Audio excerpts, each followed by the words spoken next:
Um, Please can I welcome everybody to this meeting of the Leader and Cabinet Member for Asset Management Decision Day, taking place from the Walton Suite, Winchester Guildhall. The time is 11 a.m. My name is Councillor Martin Todd, Chairperson of this meeting, Leader and Cabinet Member for Asset Management. This meeting is audio recorded, live streamed, and will be available on the Council's YouTube channel. Subtitles are available, and advice on how to turn this on is set out on our website. If you are joining us online, please turn your camera and microphone off until your item. Can everyone else please ensure mobile phones are on silent? In the unlikely event that it is necessary to evacuate the building, the fire alarm will sound. Please follow all the instructions given to you by our team. Turning to the agenda. The first item is disclosure of any interests, and in this case, I have no interest to declare. The second item is public participation, and there are no members of the public wishing to speak on this item. The third item is visiting councillors, representation, and Councillor Godfrey is here today and would like to say a few words.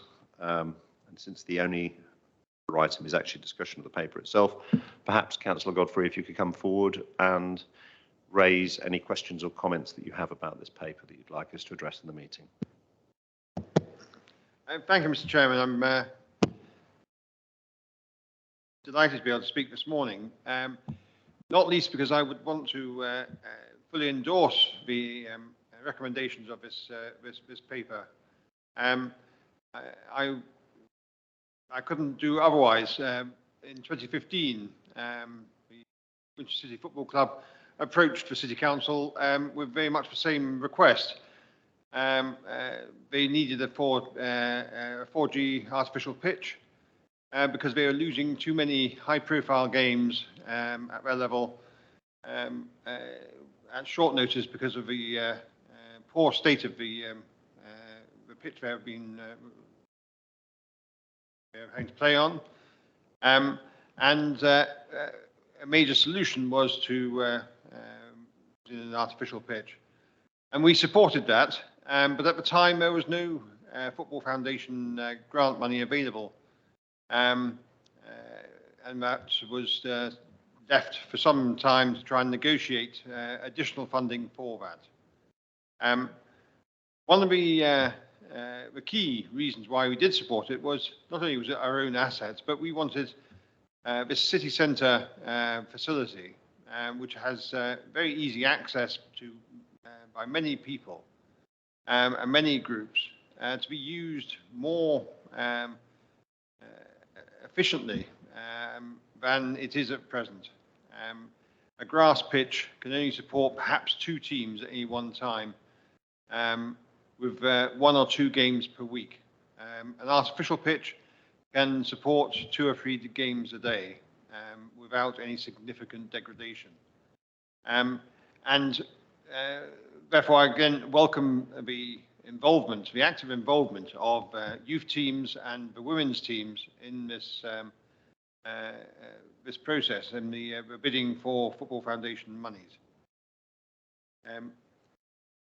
But what I would ask is clarification of the requirement we put on the City Council, the City Football Club 6-7 years ago, was that particularly as Winchester City Flyers play in a higher league up a football pyramid, but there is a commitment by the Men's City Football Club to invite and encourage the Flyers first team when they require to play their first team games at home, but you can use the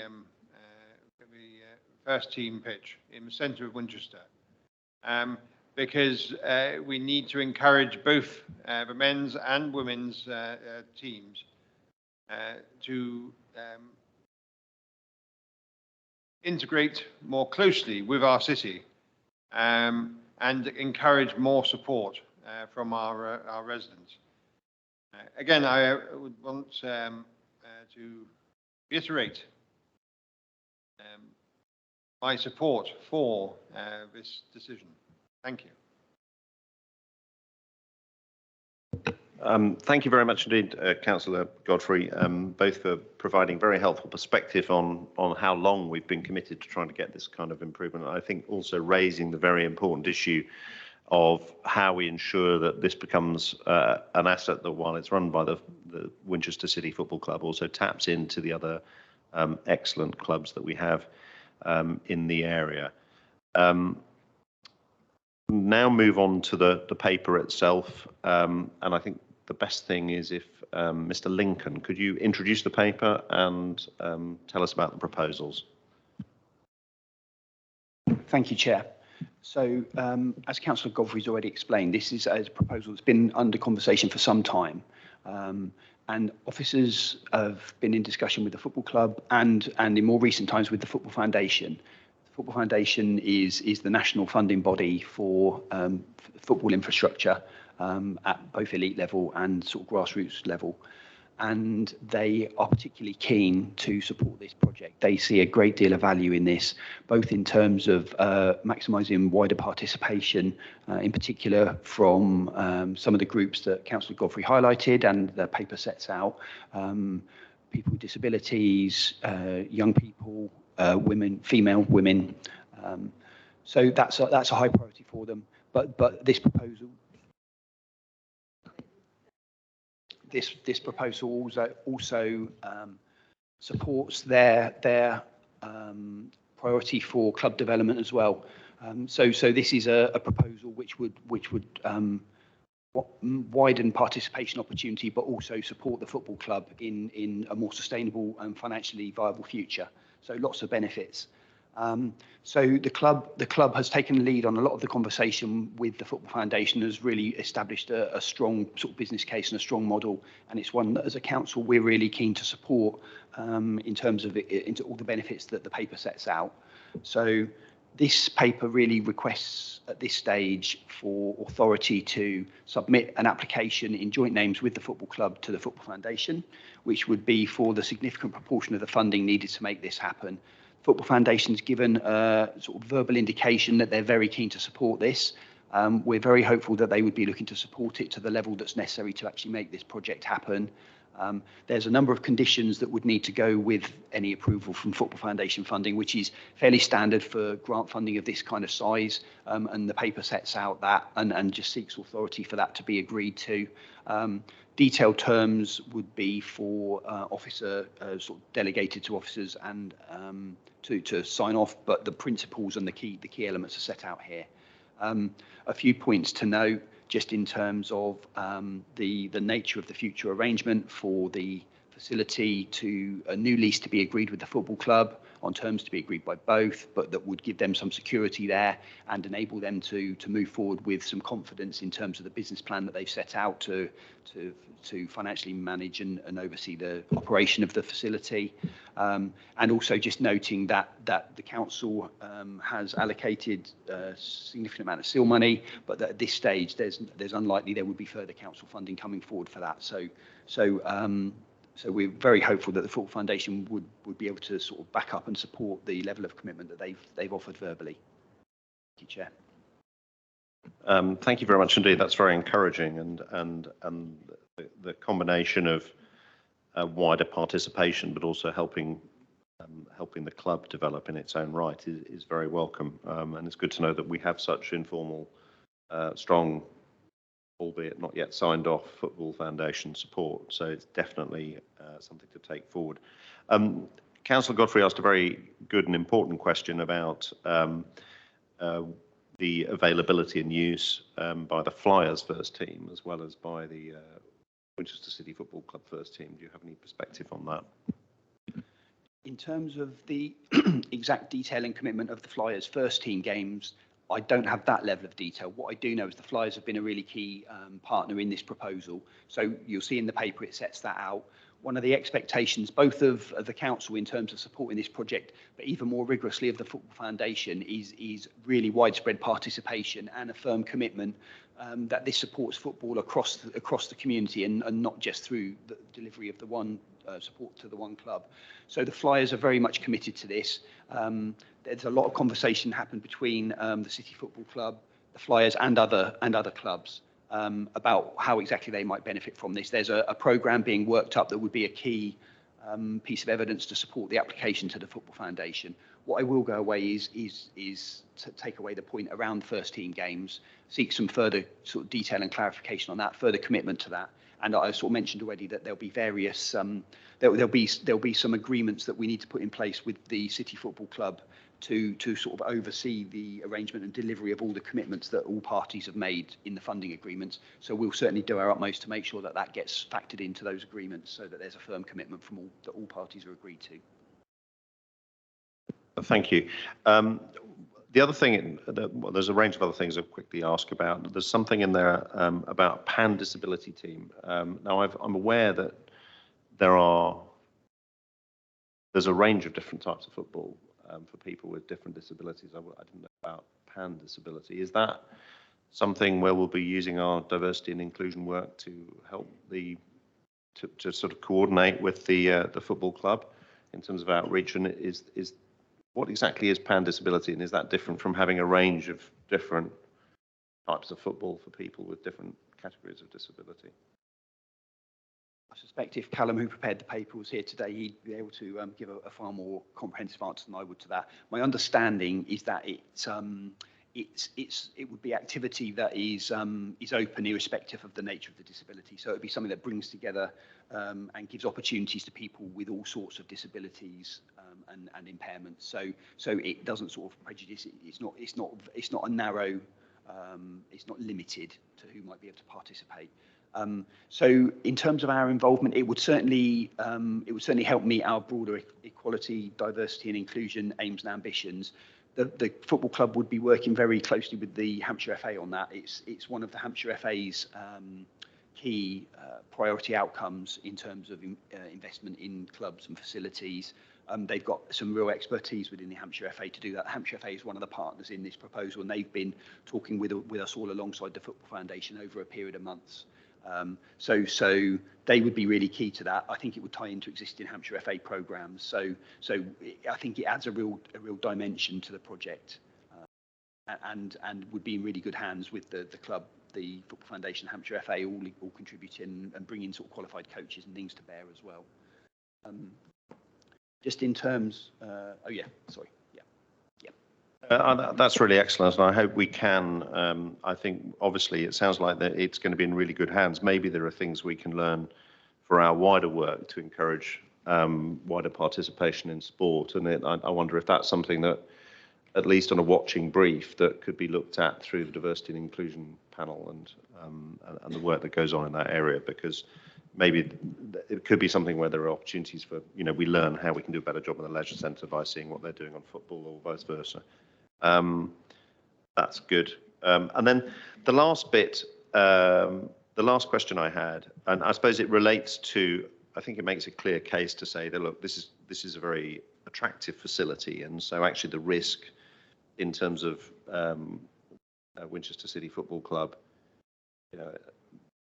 because we are thinking over the long term, being able to maintain its obligations, and they have, I think, very strong and active leadership now, which is great, and will definitely help with this project and gives a lot of confidence. But there's something in there about, I think it's section 3.3, is it, that talks about keeping control of all collateral, warranties and insurance policies rather than passing them on to Winchester City Football Club. Is that the kind of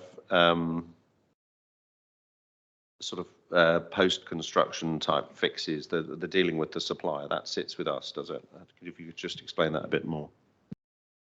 Yeah, this is definitely, so it relates to any sort of immediate issues that might follow on from the install of the facility, but also the sort of longer term replacement in terms of warranties and insurance around facility meeting the expectations. So this is really about engagement with the supplier.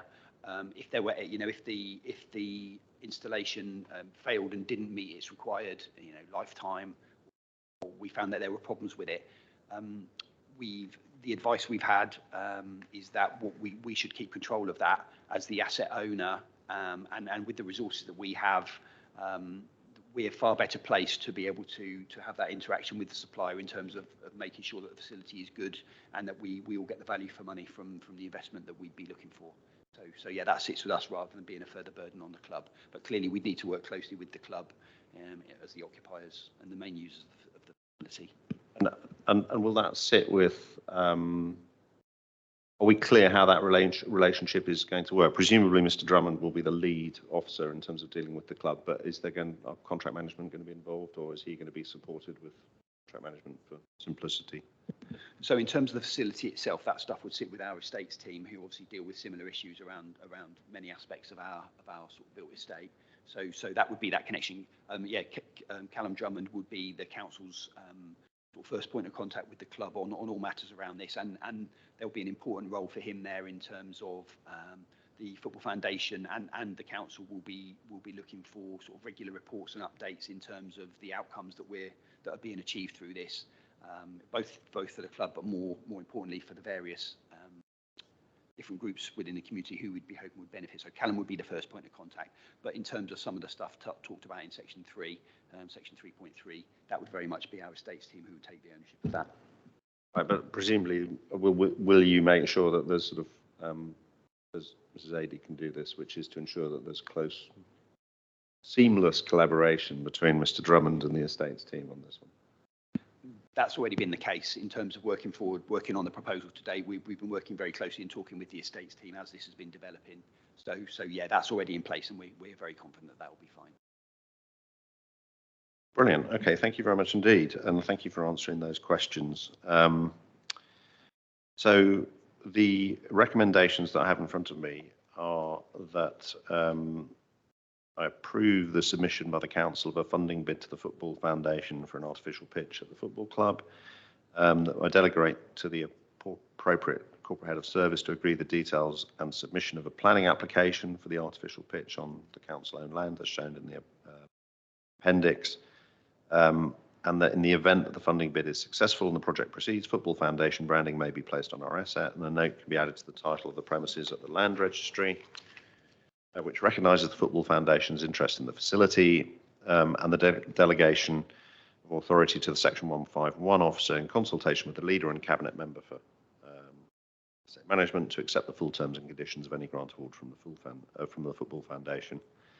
You're also asking me to note that the facility will be operated by the football club, and that all income would be used by the club to meet the cost of operating, maintaining, repairing and replacing the pitch, including an index-linked annual contribution to a pitch replacement fund, and that the project would not proceed unless the grant application to the Football Foundation secures all funding required to deliver the project in full. There's a very good set of recommendations. I'm happy to agree them. Thank you very much indeed, Councillor Godfrey, for your deputation. Thank you, Mr. Lincoln, for your presentation, and please thank Mr. Drummond for preparing an excellent, well thought through plan and paper. So the paper's agreed, and I declare the meeting closed.